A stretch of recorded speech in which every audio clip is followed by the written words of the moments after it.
Ambasaderi Christophe Bazivamo wanakoreye Repubulika y'u Rwanda mu gihe cyatambutse, yigeze kuba na minisitire,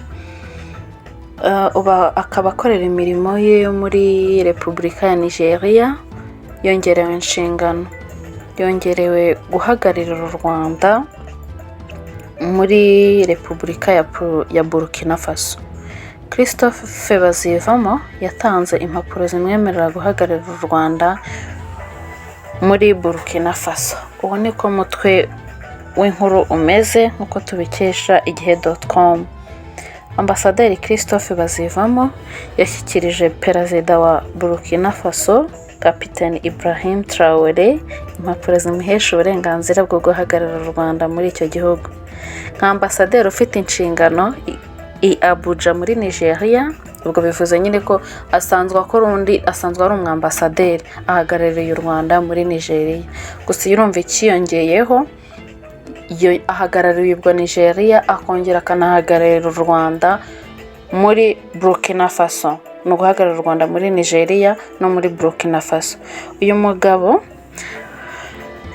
yahawe izi nshingano ku itariki ya 28 Kamena 2024. Aya masezerano yashyirinywe ejo bundi kuwa gatanu urangiye.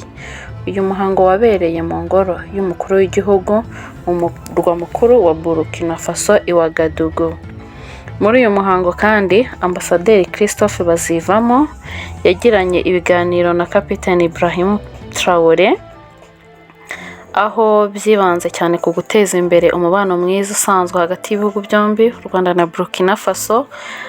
Noneho bemeranya n'uburyo hagakwiye kuba kwiyongera k'ubuhahirane hagati y'ibihugu ndetse n'abaturage bagatezwa imbere, cyane cyane ko u Rwanda na Burkina Faso kujyayo bidasaba viza.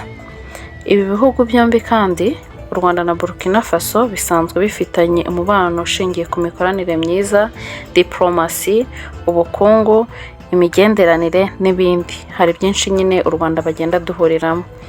Ubwo rero muri kumva ko Christophe Bazivamo yongerewe inshingano, biba biri n'amahirwe, bari kugenda twaguka ko tuba dufite umuntu duhagarariye ahantu mu gihugu, niko duba dukora kugenda twisanga. Abashaka kujyayo urumva rero biroroshye.